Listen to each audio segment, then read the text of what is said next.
Masya Allah, inilah 5 mukjizat Nabi Muhammad yang sangat menakjubkan. Mukjizat-mukjizat ini merupakan anugerah besar yang telah Allah berikan kepada Rasulullah. Mukjizat yang pertama yaitu bisa berbicara dengan hewan. Nabi Muhammad dahulu memiliki kemampuan untuk berkomunikasi dengan hewan, yang merupakan tanda keistimewaan dan mukjizatnya.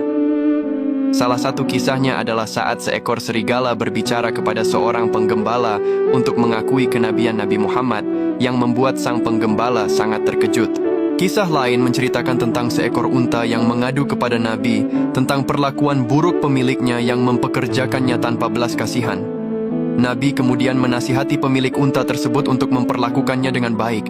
Peristiwa-peristiwa ini menunjukkan bagaimana seluruh makhluk Allah termasuk hewan mengakui kebesaran dan kenabian Rasulullah SAW.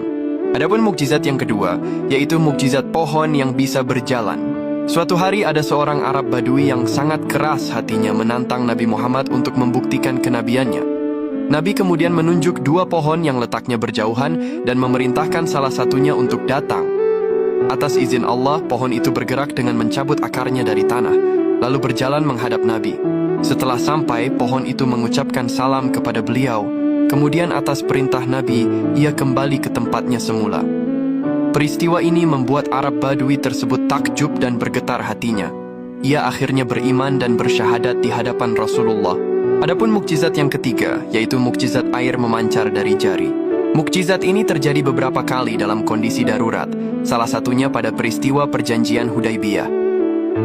Saat itu, para sahabat yang kehausan dan membutuhkan air untuk berwudu hanya memiliki sedikit persediaan. Nabi Muhammad kemudian meletakkan tangannya ke dalam sebuah wadah kecil. Dengan kuasa Allah, air memancar deras dari sela-sela jari jemarinya. Air yang sedikit itu mencukupi kebutuhan seluruh pasukan yang berjumlah ratusan orang. Bahkan masih tersisa setelah semua orang berwudu dan minum. Peristiwa ini menunjukkan bagaimana Allah memelihara hamba-hambanya dan memberi keberkahan melalui perantara nabinya. Adapun mukjizat yang keempat, yaitu mukjizat makanan mencukupi banyak orang. Dalam peristiwa Perang Khandaq, para sahabat dalam kondisi kelaparan parah. Seorang sahabat bernama Jabir bin Abdullah melihat kondisi Nabi yang juga kelaparan. Ia pulang dan meminta istrinya memasak sedikit gandum dan seekor anak kambing. Jabir mengundang Nabi secara rahasia untuk makan bersama. Namun Nabi mengumumkan undangan tersebut kepada seluruh pasukan. Dengan keberkahan doa beliau, makanan yang seharusnya hanya cukup untuk beberapa orang itu, secara ajaib dapat mengenyangkan seluruh pasukan yang jumlahnya ratusan, bahkan masih ada sisa. Mukjizat ini memperlihatkan kekuatan doa dan keberkahan yang Allah berikan kepada nabinya. Adapun mukjizat yang kelima, yaitu mukjizat awan yang menaungi. Dahulu Nabi Muhammad selalu dinaungi oleh awan, baik saat beliau masih kecil, maupun setelah menjadi Rasul. Salah satu kisah yang terkenal adalah saat beliau kecil ikut pamannya Abu Talib berdagang ke Syam.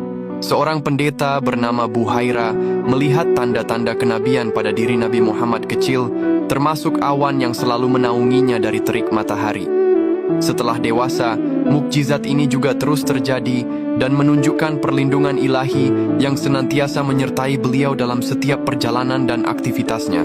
Ya Allah, semoga kita semua mendapatkan syafaat Nabi Muhammad di akhirat kelak. Amin. Allahumma salli ala Sayyidina Muhammad.